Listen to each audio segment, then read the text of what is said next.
जरी हात हाती तुझा धुक्यासारखा स्पर्श हा पुन्हा एकदा सांगना आहेस ना.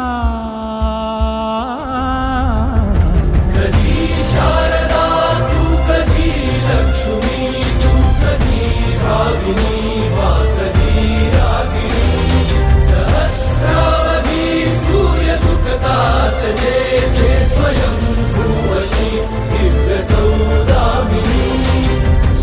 वाचुनी शून्य अवघे चराचर अशी सर्वव्यापी तुझी चेतना. तुझी थोरवी काय वर्णेल कोणी तुला ज्ञान उमलायच्या वेदना. आहे